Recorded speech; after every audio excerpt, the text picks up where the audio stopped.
Ada 70% mafia tanah yang mengaku ini miliknya gitu. Faktanya 80% tanah kita di seluruh Indonesia, Mas Fahri, dikuasai korporasi. 80%?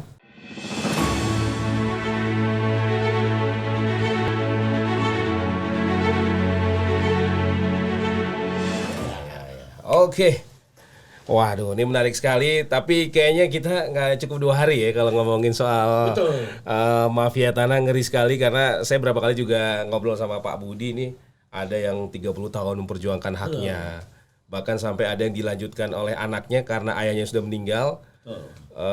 Kemudian ada juga yang sebenarnya sudah dikit lagi tipis, tapi karena di last minute ada aja yang masuk angin, berubah lagi ya. Pak Budi ya. Oke. Pak Budi, sebelum saya tutup untuk episode perdana, FKMTI ini sejak kapan dan sudah berapa anggotanya?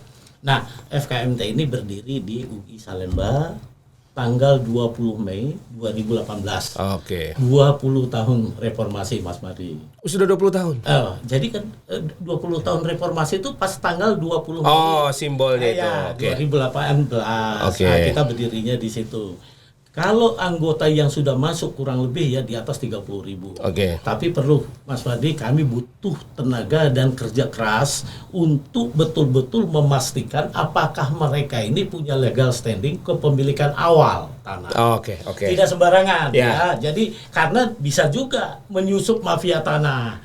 Itu faktanya ya ada 70% mafia tanah yang mengaku ini miliknya gitu. Itulah kenapa Pak Budi setiap menerima tamu atau orang-orang yang bermasalah dengan tanah selalu diminta mana datanya? Ya, masukkan dulu ke FKMTI. Oke. Ke website. Jadi karena itu bisa menimbulkan fitnah. Begitu datang itu mafia tanah difoto, ini ketuanya bagian dari mafia tanah. Nah, oleh sebab itu teman-teman korban mafia tanah di seluruh tanah air ya, tolong masukkan ke www.fkmti.com. Nah, nanti di sana ada yang menggodok apakah bagaimana menyusun kepemilikan tanah awal, nanti akan langsung dibalas dengan email. Gitu. Ya. Oke. Nah, singkat saja untuk kasus Datu ini advokasi atau pendampingan apa yang sudah dilakukan oleh FKMTI? Singkat saja Pak Budi. Jadi kalau di waktu itu memang kami sudah ke lokasi. Jadi kalau tanah ulayat itu kan memang di backup oleh undang-undang.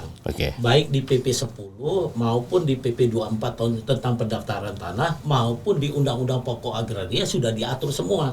Bahkan di Undang-Undang Cipta Kerja sekarang pun itu ada diatur pasal 98 kalau nggak salah ya. Nah, oleh sebab itu ini harus kita kembalikan kepada pemilik ulayat. Toh yang diberikan negara kepada perusahaan yang dimaksud itu kan ada batas waktunya. Ya sudah, jangan diperpanjang, kembalikan aja kepada tanah, pada ulayat supaya ekonomi itu bergerak. Dan kita pun jangan melanggar aturan, jangan melanggar hukum yang sudah kita buat sesuai dengan Undang-Undang Pokok Agraria tersebut. Nah, di atas Undang-Undang Pokok Agraria itu ada. Itu namanya Undang-Undang Dasar 45 pasal 33. Nah, sekarang saya tanya, kalau semua tanah-tanah itu dikuasai korporasi, kira-kira Pancasilanya di mana? Bingung saya.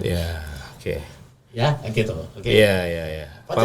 Pancasilanya di mana? Kalau semua di korporasi, faktanya 80% tanah kita di seluruh Indonesia, Mas Fahri, dikuasai korporasi. 80%? Itu kata Pak almarhum Safi Ma'arif, Ketua PP Muhammadiyah. Ketua PP Muhammadiyah. Dan kita nggak tahu bagaimana penguasanya yang 80% itu ya? Iya, kita tidak tahu perolehannya bagaimana. Menggunakan kekuasaan waktu itu. Nah, sekarang kan sudah terbuka.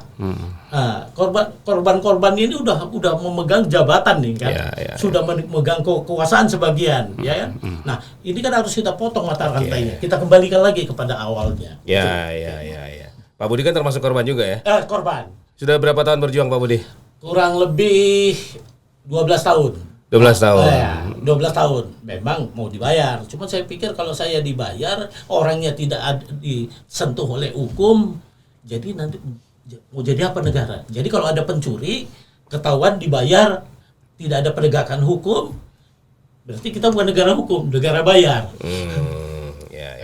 Gitu Mas Fahri. Oke. Terus berjuang ini ya berarti ya? Terus sampai si perampas itu negara hadir untuk menegakkan hukum terhadap Ya. dia.